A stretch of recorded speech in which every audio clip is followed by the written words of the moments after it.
To impress her new fiancé, my sister branded me a worthless cautionary tale. She has no idea that the multi-million-dollar firm that just bailed out his entire company belongs to me. Now, his future rests entirely in my hands, and I've decided to let him watch it all burn. Tuesday night, 8:45 p.m., in the captain's lounge. The air smelled like ozone, expensive gin, and the sharp citrus perfume Camille wore like armor. She had the floor, just like she always did. 2 martinis in, sitting in the center of the crushed velvet curved booth, holding court. She was glowing. She had that specific tight smirk she saved for when she needed to shrink someone else to make herself look taller. Don't ask Zoe about her screen time, she told our Uncle Jasper, pitching her voice loud enough for the brass band in the corner to hear. She's still playing computer games in her apartment. Very antisocial. My dad, Arthur, inspected his scotch. He didn't say a word. He never did when Camille got like this. I set my glass down on the thick cardboard coaster. Quietly, Camille's smirk stretched. Oh, calm down, I'm just teasing. That phrase was her favorite weapon. She used it to slice you open, and if you bled, you were the villain for ruining the mood. Earlier in the evening, she had already planted the seeds. We were barely up the gangway when she pulled Theo, her fiancé of 3 months, aside. Zoe's doing some sort of basement it support, she had told him, sighing like I was a tragic charity case. Fixing routers. It keeps her busy. The family had nodded along. That was the dynamic. It had been the dynamic since we were teenagers. Camille was the striking social PR director who married well, or was about to. I was the quiet one who moved to Seattle and spent too much time looking at monitors. I stood up to excuse myself, grabbing my evening shawl from the back of the chair. Look at that, Camille sighed dramatically, rolling her eyes at our mother, who just offered a tight, sympathetic smile. Can't handle a little reality. Probably has to go restart a server for a local dentist. Then the man sitting next to her spoke up. Is that what you do, Zoe? Theo's voice was perfectly level. It held absolutely none of the amusement the rest of the table shared. He was a sharply dressed man in his late 30s, the CEO of MedVault, a medical data logistics firm. He had been quiet most of the trip, observing. Camille laughed, a sharp, nervous sound. Theo, babe, don't indulge her. He ignored her. He didn't even look at her. He was looking right at me. Because our chief technical officer at MedVault just spent 3 frantic days trying to secure a contract with a cybersecurity firm out of Seattle, Theo said, his voice cutting cleanly through the ambient noise of the lounge. The founder's name is Z.L. Vance. He steepled his fingers, resting them on the polished mahogany table. You write your last name with a V, right? Camille's face dropped. The color rushed out of her cheeks like someone had pulled a plug. What are you talking about? My company's entire backend was migrated to the Sentinel protocol yesterday morning, Theo said, his eyes still locked on mine. A $2.4 million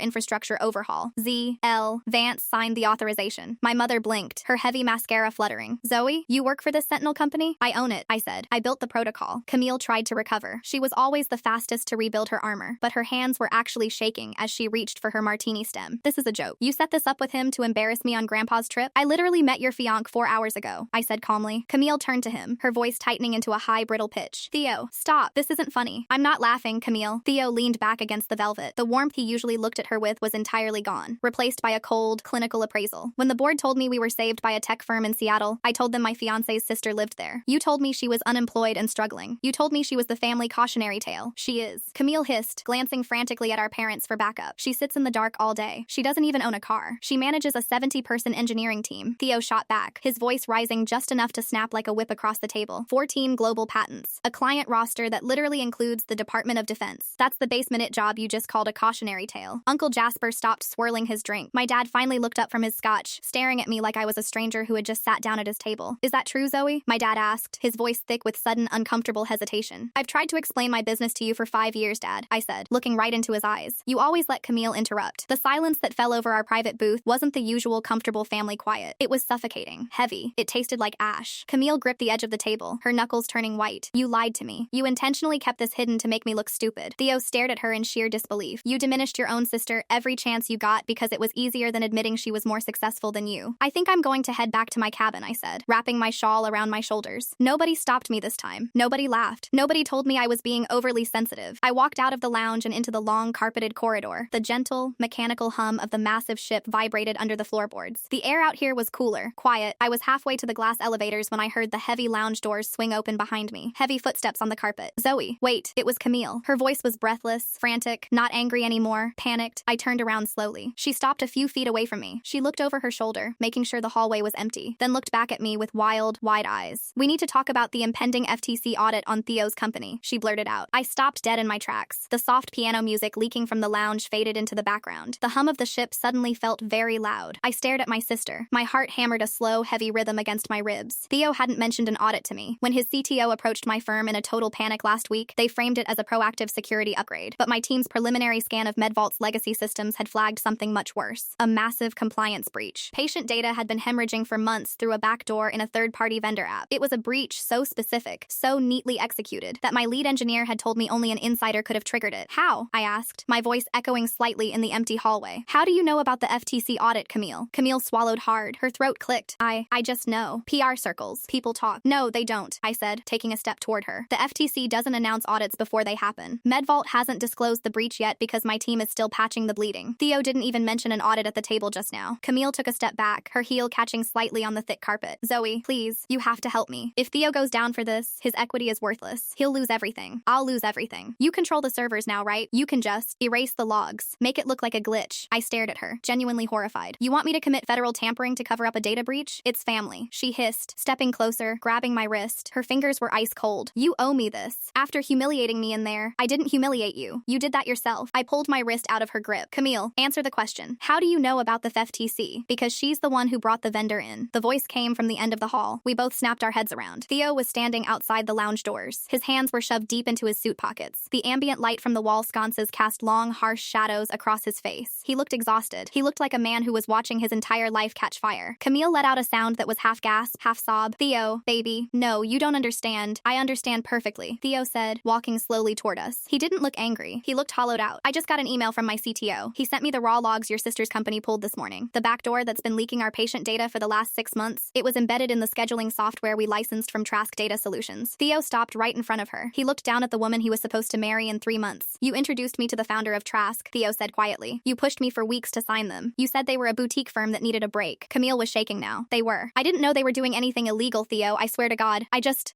got a finder's fee. That's all. A standard industry referral bonus. How much? I asked. Camille shot me a venomous look, but the fight was draining out of her fast. 50,000, she whispered. Theo closed his eyes. You sold backdoor access to the medical records of 300,000 patients for 50 grand so you could upgrade the engagement ring. I didn't know it was a backdoor. Camille cried, tears finally spilling over her heavy makeup. I just thought it was software. When Trask called me yesterday and said the FTC was sniffing around, I panicked. I didn't know what to do. So you dragged me onto a 2-week cruise with your parents so I wouldn't be in the office when the subpoena hit, Theo said. It wasn't a question. We stood in the hallway. A couple in evening wear walked out of the elevators down the hall, laughing loudly, oblivious to the fact that they were walking past a cratering reality. Theo waited until they passed and turned the corner. Zoe, Theo said, turning to me. His voice was strictly business now. Can your team isolate the Trask software and cut it off without crashing the hospital networks? We already did, I said. We quarantined it at 4 a.m. this morning. But the data that was siphoned out over the last 6 months is gone. Trask has it. And based on the file structures, they're probably selling it to offshore insurance scammers. Theo rubbed his face. I'm going to have to step down. The board will demand my head by Friday. I'll be lucky to stay out of federal prison. Theo, please, Camille begged, reaching for his arm. He stepped back so sharply she almost stumbled. Don't touch me, he said. He looked at me. I need to see the logs. I need to know exactly what Trask took before I call my lawyers. My laptop is in my cabin, I said. Deck 8. We walked in silence. Nobody spoke in the elevator. Camille stood in the corner, her arms wrapped around herself, crying silently. I felt nothing for her. For 30 years, she had made a sport out of making me feel small. Now, she had detonated her own life, and she was dragging an innocent man down with her. I unlocked my cabin. It was a standard suite, cramped, smelling faintly of sea salt and bleached linens. I opened my laptop on the small desk, logged into the encrypted Sentinel portal through my mobile hotspot, and authenticated with my biometrics. The dashboard lit up the dark room with a cool blue glow. I pulled up the quarantine report on MedVault servers. The numbers were staggering. Terabytes of sensitive patient histories, social security numbers, banking details, all funneled through the back door Camille had opened for them. Here, I pointed at the screen as Theo leaned over my shoulder. This is the access point. Trask used a spoofed administrative token to bypass the primary firewalls. We killed the token this morning. Theo squinted at the screen. Wait, look at the live activity monitor. I glanced at the top right corner of the dashboard. My stomach dropped. A red line was pulsing. That's impossible, I muttered, my fingers flying across the keyboard. I severed the connection. What is it? Theo asked, the panic finally cracking his voice. Someone is actively pinging the MedVault mainframe right now, I said, pulling up the terminal and running a trace. They aren't using the Trask backdoor. They're using a localized bypass script. Someone is trying to force a mass download of the remaining encrypted ledgers. From where? Theo demanded. Russia? China? The terminal spit back a string of coordinates and an IP address. I stared at it. I read it twice to make sure the routing wasn't spoofed. I looked up from the screen. The cabin felt suddenly much smaller. The hum of the ship felt like a vibration in my teeth. Not Russia, I said slowly. The origin ping isn't external. It's coming from inside the ship's premium guest Wi-Fi network. The login credentials belong to cabin 8142. The room went dead silent. Cabin 8142 was 3 doors down. It was my parents' suite. I stared at the screen, waiting for the numbers to change, for the IP to bounce to some proxy in Eastern Europe or a server farm in a non-extradition country. It didn't. The red line pulsed steadily, tethered directly to the router 3 doors down the portside corridor. Theo let out a breath that sounded like a dry heave. Your dad? Or my mom, I said, my voice eerily calm. Or Uncle Jasper if he came back with them. But Mom doesn't know how to connect her iPad to the Bluetooth speaker, and Jasper was 3 martinis deep an hour ago. Camille stopped crying. The abruptness of it was jarring. She lowered her arms, stepping away from the corner of my cabin. Her mascara was smeared beneath her eyes, making her look hollowed out and entirely foreign. Dad? She whispered. Dad wouldn't do this. He runs a regional logistics firm. He doesn't know anything about back-end servers. He doesn't have to, I said, my fingers hovering over my keyboard. I could terminate the connection from here, cut the Wi-Fi access at the MAC address level, but if they had a physical hard drive plugged in, cutting the Wi-Fi wouldn't delete what they had already pulled down into the local cache. He just needs the script Trask gave him, a simple executable file. You click it, and it runs. Stop it, Theo ordered, his voice raw. Cut the connection. If I sever the connection from my end, the script might be programmed to immediately encrypt and lock the downloaded cache, I explained, staring at the progress bar on my terminal. I need to see the physical machine. I need to see what's on the screen before I kill the network. I stood up, pushing the chair back. The metal legs scraped loudly against the linoleum flooring of the cabin. I'm going over there, I said. I'm coming with you, Theo said immediately. Camille didn't say anything, but as we walked out of my cabin, she followed us like a ghost. The hallway was completely empty now. The faint sounds of the ship's engine thrummed beneath the carpet. 3 doors down, cabin 8142. It was a larger suite, the one with the balcony. The one Camille had insisted our parents book so they could host morning mimosas for the family. I stopped in front of the heavy mahogany veneer door. I didn't knock. I just reached for the handle and pressed my keycard against the reader. I had a spare card to their room because my mother had asked me to set up her streaming services on the smart TV earlier this afternoon. The lock clicked. Green light. I pushed the door open. The suite was dark, except for a single brass reading lamp switched on near the small dining table in the corner of the room. My mother was asleep in the king-sized bed in the adjacent alcove, the sliding partition pulled halfway shut. Sitting at the dining table, wearing his silk pajamas and a pair of reading glasses, was my dad. His silver laptop was open in front of him. A thick, black, external solid-state drive was plugged into the port, a tiny blue light blinking furiously on its casing. A half-empty glass of scotch sat on a coaster next to the mouse. He didn't look up immediately. He just raised a hand, his eyes fixed on the screen. Camille, I told you to give me 20 minutes. This ship's internet is abysmal. Then he looked up. He saw me first, then Theo, then Camille, standing behind us, her face pale and streaked with black makeup. Dad's hand froze mid-air. The silence in the room stretched out, thin and fragile, before snapping. He didn't panic. He didn't slam the laptop shut. He simply lowered his hand, took off his reading glasses, and folded them deliberately on the table. It was the same slow, methodical movement he used when he was about to deliver a lecture on fiscal responsibility at the dinner table. Zoe, he said, keeping his voice low so he wouldn't wake my mother. What are you doing in here? What is on that drive, Arthur? Theo asked. There was no respect in his voice, no deference to a future father-in-law. It was the voice of a CEO looking at a corporate spy. My dad looked at Theo, his jaw tightening. This is family business, Theo. I'd appreciate it if you stepped outside. It's my company, Theo said, stepping fully into the room. It's my patient data. And you're currently downloading the encrypted ledgers that Trask failed to exfiltrate before Zoe's team locked them out. Dad's eyes darted to me. The realization hit him, slow and ugly. You locked out Trask? Sentinel Protocol, I said. That's my company, Dad. The one you spent the last 5 years ignoring while Camille made jokes about me fixing routers in a basement. I'm the one who found the back door. I'm the one who shut it down 4 hours ago. A muscle feathered in his jaw. He looked back at the screen. The blue light on the external drive kept blinking. Dad, Camille choked out, stepping around Theo. Dad, tell me you aren't doing this. Tell me you didn't know what Trask was doing. Arthur looked at his golden child. His expression didn't soften. If anything, it hardened into something calculating and cold. Oh, stop crying, Camille. You think a boutique data firm pays a $50,000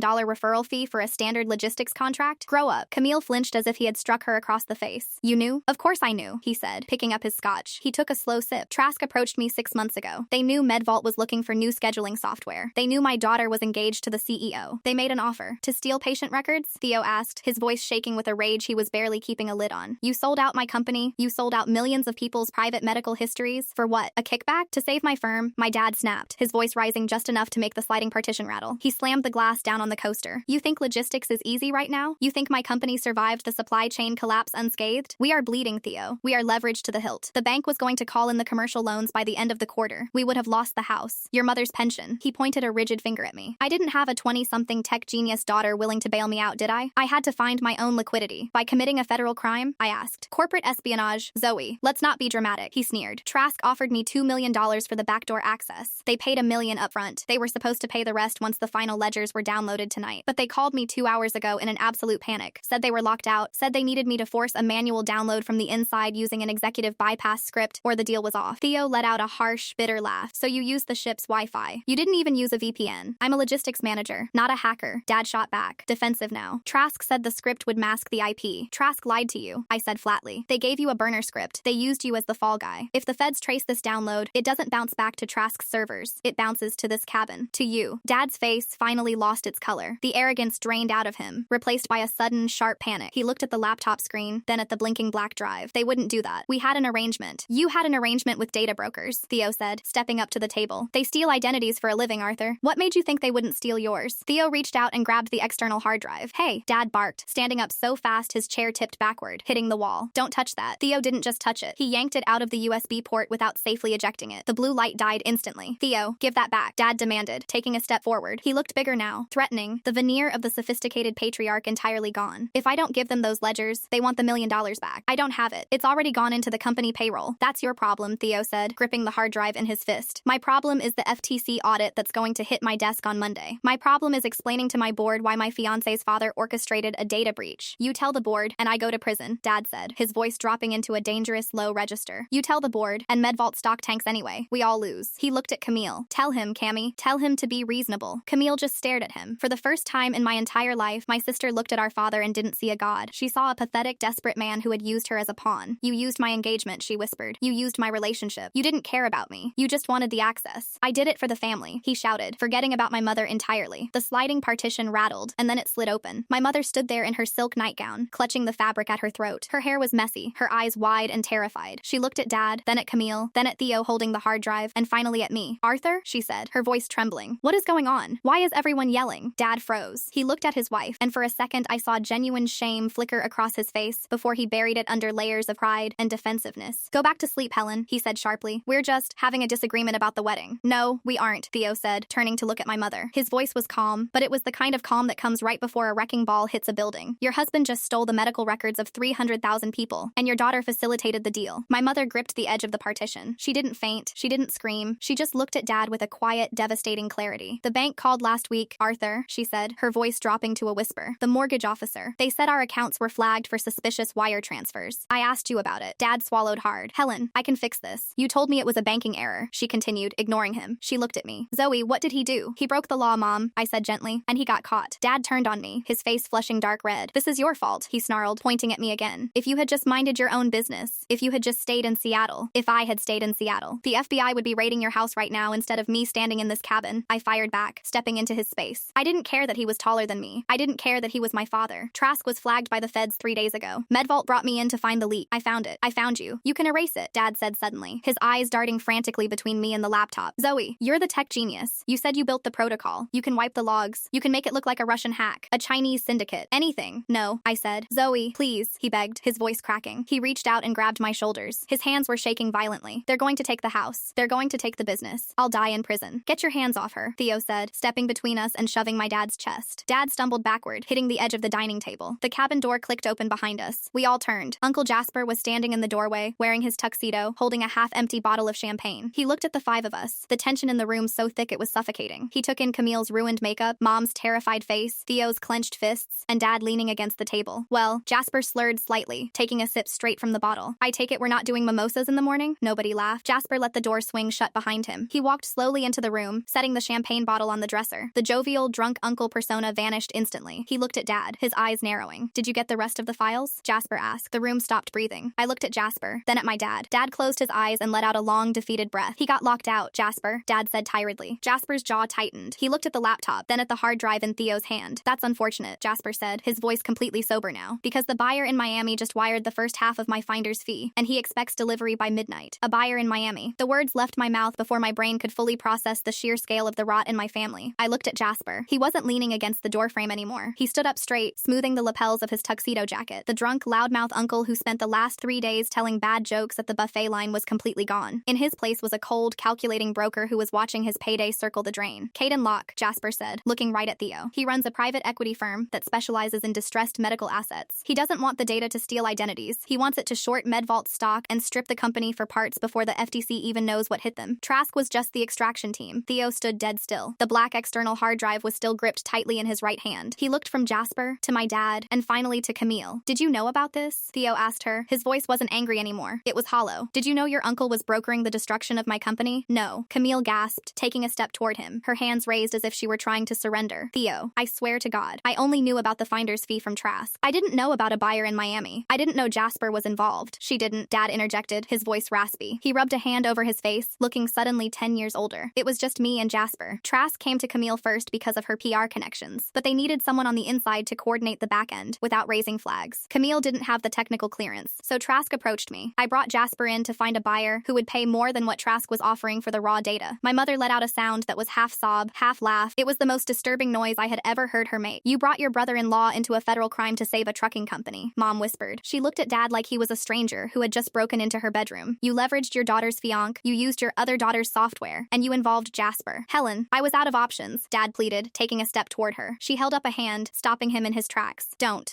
take another step toward me. She turned away from him and walked over to the small closet near the bathroom. She pulled out her rolling suitcase, laid it flat on the carpet, and unzipped it. Dad watched her, panic finally cracking his stoic facade. Helen, what are you doing? We're in the middle of the ocean. Where are you going to go? I'm going to guest services, Mom said, not looking at him as she started throwing her dresses and shoes into the suitcase. I'm going to book a separate cabin for the rest of this trip. And when we dock in Seattle, I'm calling a divorce attorney. You are on your own, Arthur. I am not going to prison for you. Helen, stop. Dad grabbed her arm. Theo stepped forward, inserting himself between them. He shoved my dad back, hard enough that Dad hit the edge of the bed frame. She said, don't touch her. Jasper sighed loudly, walking over to the dining table. He picked up my dad's half-empty glass of scotch and downed it in one swallow. All this family drama is very touching, but it doesn't solve our immediate problem. The clock is ticking. Jasper turned his attention to me. His eyes were hard and completely sober. Zoe, he said, you built the protocol. You shut it down. That means you can open it back up. I stared at him. Are you out of your mind? I'm deeply pragmatic, Jasper corrected. He pointed a finger at the laptop on the table. Arthur got locked out because he's a dinosaur using a script he doesn't understand. But you have administrative access. You can bypass the Sentinel firewall. You can resume the download. I am not stealing MedVault's ledgers for you, Jasper. You aren't doing it for me. You're doing it for your father. Jasper leaned his hands on the table, looking at me with a terrifyingly calm expression. If Caden Locke doesn't get the rest of that data by midnight, he pulls his money. If he pulls his money, Arthur can't pay the bank. Your father loses the business, he loses the house, and your mother loses her retirement fund. Mom is already leaving him, I pointed out, my voice trembling despite my best efforts to keep it level. The house is gone anyway. Then do it for Theo, Jasper countered smoothly, pivoting his attention to the man holding the hard drive. Listen to me, Theo. If you walk out of this room and report this, MedVault is dead. The FTC will tear you apart, your board will fire you, and your stock will tank. But if Zoe finishes the download, I'm not finishing the download, I snapped. Jasper ignored me. If Zoe finishes the download, Caden Locke gets the data. He initiates his short squeeze. Yes, your stock takes a hit, but you get to play the victim. You claim it was a sophisticated foreign hack. Locke makes his millions, Arthur gets his cut to save his neck, I get my fee, and you get to keep your job as the heroic CEO managing a crisis. Theo looked at Jasper with an expression of pure, unadulterated disgust. You think I'm going to let you sell my patients' medical histories so you can collect a finder's fee? I think you don't have a choice, Jasper said. Jasper reached into his tuxedo jacket and pulled out his phone. He tapped the screen a few times and held it up. Trask already has 6 months of data, Jasper said quietly. They don't have the primary ledgers, but they have enough to do massive damage. Locke paid them for exclusive rights to the full package. If we don't deliver the rest of the package tonight, the exclusivity deal is voided. Trask will dump whatever they already have on the dark web by tomorrow morning to recoup their losses. The silence in the cabin was suffocating. The mechanical hum of the ship felt like it was drilling into my skull. If they dump it on the dark web, it's public, Jasper continued, his voice perfectly even. The FTC won't just audit you, Theo. The SEC will investigate you for failing to disclose a breach. Class action lawsuits will bury you by Friday. MedVault won't just lose value, it will cease to exist, and you will likely face criminal negligence charges. Theo's grip on the hard drive tightened until his knuckles were stark white. He knew Jasper was right. In the world of data compliance, a quiet, targeted theft was bad, but a public dark web data dump was an extinction-level event. Camille stepped forward. She looked entirely broken. The fierce, condescending sister who had mocked me in the lounge 2 hours ago was gone. Theo, please, she whispered, tears streaking her face. Just let Zoe finish the download. Let them sell it. We can start over. We can pretend none of this happened. Theo looked at her. It was a long, terrible look. It was the look of a man realizing that he had almost married a ghost, a projection of a person who didn't actually exist. We? Theo asked softly. There is no we anymore. Camille, the wedding is off. Camille let out a choked, ragged gasp and covered her mouth with both hands. She sank down onto the edge of the bed, her shoulders shaking violently as she started to sob. My mother didn't even look at her. She just kept packing her suitcase, her movements stiff and robotic. Theo turned to my dad. Arthur, Theo said, open your laptop. Pull up the script Trask gave you. My heart stopped. I stepped toward him. Theo, what are you doing? Theo didn't look at me. His eyes were locked on my father. If Trask is holding the first half of the data hostage, we need to know exactly what they have. If they used a localized bypass script, there's a communication log, a handshake protocol between their servers and this machine. I don't know how to find that, Dad said, his voice shaking. Zoe does, Theo said, finally looking at me. Theo, if I interface with that script, I risk exposing my own company's architecture to Trask's malware. I warned him. I shut the door for a reason. If I open it again, even just to read the logs, they might force the download through. I'm not asking you to open the door, Zoe, Theo said. He walked over to the dining table and slammed the black hard drive down next to the laptop. I'm asking you to burn their house down. I stared at the black rectangle sitting on the table. You're asking me to launch an offensive cyber attack on a domestic data broker, I said. My voice sounded remarkably steady for someone whose entire understanding of her family had just been incinerated. Sentinel is a defense protocol, Theo. What you're asking for is a felony. It's digital arson. They stole 300,000 medical files using my fiancé's father as a Trojan horse, Theo replied, his voice devoid of any warmth. He didn't even look at Camille when he said the word fiancé. It sounded like a legal term now. I don't care what you call it. Can you do it? Yes, I said. But if I miss even one backup server, they'll know we hit them back, and they'll dump whatever they have immediately on the dark web. They're going to dump it anyway, Zoe. Do it. I pulled the chair out and sat down in my father's spot. The leather was still warm. The ship rocked gently, a slow, sickening sway that made the scotch in Arthur's abandoned glass tilt back and forth. I opened a sandbox environment on Arthur's laptop. It's a partitioned virtual space, meaning whatever the script tried to do, it couldn't touch the actual machine or the ship's network. I dragged the executable file Trask had given him, innocuously labeled AC system _diagnostic _tool.cxetl, into the box and ran it. Lines of code spooled down the black terminal screen, reflecting in the lenses of my glasses. The ambient noise of the cabin vanished for me. I was back in my element. The code was sloppy, aggressive. They used a standard reverse shell protocol, I muttered, my fingers flying across the keyboard to map the outbound ping. Lazy. They assumed whoever clicked this would be too technically illiterate to monitor the outbound traffic. I'm right here, Zoe, Dad said from the corner of the room. I know, I said, not looking up. I isolated the handshake protocol Trask was using to communicate with the laptop. It was routing through a proxy server in Amsterdam, but the latency was too low for a genuine European bounce. I ran a quick tracer route, flooding the proxy with dummy packets until it choked and dropped its mask. The real IP address popped up. It was an Amazon Web Services instance leased out of a server farm in Virginia. Got you, I whispered. Are you in? Theo asked, stepping closer to the screen. I'm at the front door, I said. They left a port wide open, expecting Arthur to push the rest of the MedVault ledgers through it. I'm going to walk right back through that open port and request root access to their holding server. Do it, Theo said. Jasper stepped forward, his tuxedo jacket rustling. Wait a minute. You wipe that server, and my deal with Locke is dead. I'm not walking away from 200 grand because Arthur got cold feet. He reached out to slam the laptop shut. Theo intercepted his arm, grabbing Jasper by the wrist and twisting it downward with a sharp, violent jerk. Jasper let out a yelp of pain, stumbling backward. Theo didn't let go immediately. He stepped into Jasper's space, pinning his arm against his side. You are going to stand quietly in the corner, Jasper, Theo said softly, or I am going to throw you off this balcony. Jasper looked at Theo's face and swallowed hard. He backed away, rubbing his wrist. I hit enter. The terminal paused for 3 agonizing seconds as the Trask server verified the spoofed credentials I generated from Arthur's script. Access granted. The root directory of Trask's holding server materialized on my screen. I didn't waste time looking through individual files. I ran a search for the MedVault partition. It was a massive directory, sitting right at the top of the tree, weighing in at nearly 80 gigabytes of compressed data. I found it, I said, initiating a zero-fill overwrite. It's going to write zeros over every single byte of data in this partition, scrubbing it down to the bare metal. It's unrecoverable. I executed the command. A red progress bar appeared on the screen, crawling slowly from left to right. 12%, 24%. As the white progressed, I scrolled down through the rest of the root directory, looking for any mirrored backups or shadow copies. There weren't any backups, but there were other folders, dozens of them, each labeled with a different company name. Trask wasn't just a data broker. They were running a wholesale extraction farm. My eyes snagged on a folder near the bottom of the list. I stopped scrolling. My stomach turned over. Dad, I said slowly, keeping my eyes glued to the screen. When Trask approached you about this deal, did you give them access to your company's servers to prove you were financially viable or to accept the wire transfers? Arthur shook his head. He looked pale, leaning heavily against the wall where Mom's suitcase used to be. No, I just sent them PDF copies of my balance sheets. I'm not an idiot, Zoe. Really? I clicked on the folder. Because there's a 40 gigabyte directory in here labeled Vance Freight. Arthur froze. What? I opened the directory. They didn't just use you to hack MedVault, Dad. They've been inside your logistics network for months. I'm looking at your internal payroll, your commercial loan documents, your routing schedules. They have your personal emails. That's impossible, Arthur whispered, taking a slow step toward the table. They played you, I said, looking up at him. You were never going to get the second half of that money. They were going to use this MedVault breach to short Theo's stock, and then they were going to turn around and blackmail you with the evidence of your own treason to drain whatever was left in your company accounts. You were the mark. Arthur slumped into the chair opposite me. The reality of it hit him like a physical blow. He put his head in his hands, his fingers digging into his graying hair. The progress bar on the screen hit 100%. Directory deleted. It's gone, I told Theo. The MedVault data is ash. Trask has nothing. Before Theo could answer, a sharp buzzing sound cut through the silence. Jasper's phone was ringing in his breast pocket. He pulled it out. The screen glowed brightly in the dim room. He stared at the caller ID. It's Locke, Jasper said, his voice entirely devoid of its usual arrogant bass. He's calling from Miami. Answer it, Theo commanded. Put it on speaker. Jasper hesitated, his thumb hovering over the green button. For the first time all night, my uncle looked terrified. He swiped the screen and set the phone flat on the dining table. Caden, Jasper said, trying to force a layer of smooth confidence over his shaking voice. We're just working through a slight technical delay. Save it, Jasper. The voice on the other end was quiet, precise, and completely devoid of inflection. It sounded like a man who destroyed lives before he had his morning coffee. My feed to the Trask server just went dark. My people are telling me the entire MedVault partition was just zero filled from the inside. There was a glitch, Jasper lied smoothly. Arthur's machine? I don't care about Arthur's machine, Locke interrupted. The utter lack of anger in his voice was terrifying. I took a $70 million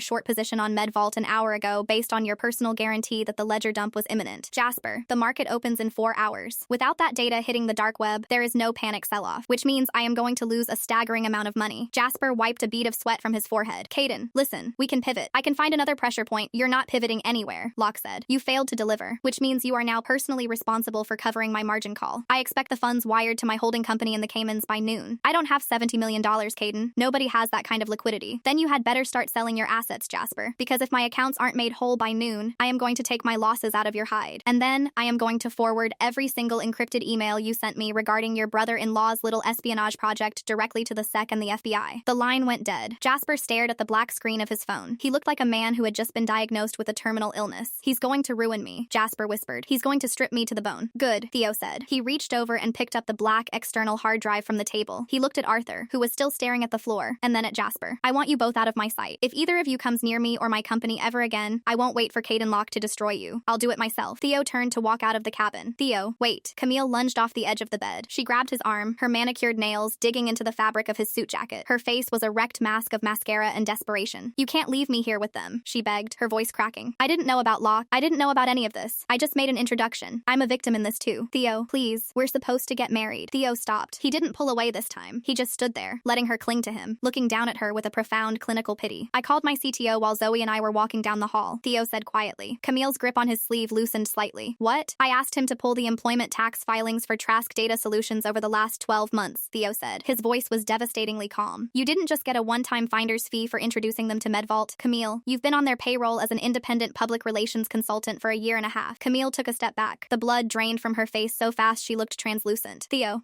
you fed them my internal org charts, Theo continued, stepping toward her now, his presence filling the cramped space of the cabin. You told them exactly which department heads had the clearance to authorize a new scheduling vendor. You mapped out the blind spots in our compliance team for them. You didn't just open the door, Camille. You drew them a map of my house. Camille let go of his sleeve like the fabric had suddenly caught fire. She stumbled backward, the back of her knees hitting the mattress, and sat down heavily. The breath rushed out of her in a ragged, ugly sound. There was no snappy comeback, no PR spin. The armor she had worn since we were kids was entirely gone, shattered on the floor of a cruise ship cabin. Theo didn't say another word to her. He didn't look at my father, who was still staring at the floor, or at Jasper, who was desperately scrolling through his phone, trying to find a lifeline that didn't exist. Theo simply adjusted his cuffs, turned around, and walked out the door. The silence he left behind was absolute. I reached over and closed Arthur's laptop. I unplugged the useless black hard drive, dropped it into the trash can next to the desk, and packed up my own equipment. Zoe, my dad croaked. I stopped, my hand resting on the handle of my laptop bag. I looked at him. He looked small, just a tired, desperate man in silk pajamas who had gambled everything on a shortcut and lost. You can't just leave us like this, he whispered. Locke is going to destroy Jasper. The bank is going to take the house. What are we supposed to do? You're going to face the consequences, Arthur, my mother said. I turned. Helen was standing by the door, her rolling suitcase gripped tightly in her hand. She had put on a light sweater over her nightgown and slid her feet into a pair of flats. She looked older, yes, but there was a stiffness to her spine I hadn't seen in decades. Helen, Dad pleaded, taking a step toward her. Please, we can figure this out. We can hire lawyers. With what money? She asked softly. She didn't sound angry anymore. She just sounded exhausted. I'm going to guest services. I'll see you when the ship docks, Arthur, only to hand you the paperwork. She opened the door and walked out into the corridor. The heavy mahogany door swung shut behind her, but it didn't latch. I slung my bag over my shoulder. Camille looked up at me from the bed. Her eyes were bloodshot, her face streaked with black tears. Are you happy now? She choked out, her voice thick with venom and grief. You ruined my life. You ruined all of our lives, just so you could be the smart one for once. I looked at my sister. I thought about the decades of subtle jabs, the public humiliations, the way she had reduced my life's work to a basement hobby just to make herself feel taller. I thought about the fact that she had sold out her future husband's company for a referral bonus and a ring, and still somehow believed she was the victim. I didn't ruin anything, Camille, I said. I just stopped fixing it for you. I walked out of the cabin and pulled the door shut behind me. I heard the lock click into place. The hallway was empty. The soft mechanical hum of the ship was the only sound. I walked toward the elevators, pressed the button for the top deck, and rode it up in silence. The night air was freezing, biting through my thin evening shawl the second I stepped out onto the promenade. The ocean was a vast, pitch-black void stretching out in every direction, meeting the starless sky at an invisible horizon. I walked over to the railing, gripped the cold steel, and let out a breath I felt like I had been holding since I was 15 years old. A few minutes later, I heard footsteps on the wooden decking. Theo stepped up to the railing a few feet away from me. He had taken off his suit jacket and tie. He looked out at the water, resting his forearms on the metal bar. We stood there in silence for a long time, just listening to the waves crashing against the hull of the massive ship. My CTO just texted me, Theo finally said, his voice carrying over the wind. The Trask connection is completely severed. The internal audits are running. We're bleeding, but we're alive. We can patch the holes before the FTC audit on Monday. I'll have my team send over the root cause analysis by tomorrow morning, I said. You'll need it for your legal department when you file the injunction function against Trask. Thank you. He turned his head to look at me. The harsh lighting of the promenade cast sharp shadows across his face, but the hollow, devastated look he had in the hallway was gone, replaced by a sharp, focused clarity. I owe you my company, Zoe. I owe you my career. You hired my firm, I said, looking back out at the water. We did our job. You did more than that. Theo paused, shaking his head slowly. She told me you fixed routers. I smiled, a small, quiet thing that felt strange on my face. I do, sometimes, when the it guys are busy. Theo let out a short, dry laugh. He looked back at the ocean. I'm going to have to spend the next 3 days on the phone with my board and my lawyers. I don't think I'm going to be at the family breakfasts. Neither am I said. We stood there a while longer as the ship cut through the dark water, moving steadily forward. The brass band in the lounge was probably still playing. The bartenders were probably still pouring martinis. But the world I had boarded this ship with was completely gone. And for the first time in my life, standing in the freezing wind with my laptop bag cutting into my shoulder, I didn't feel small at all.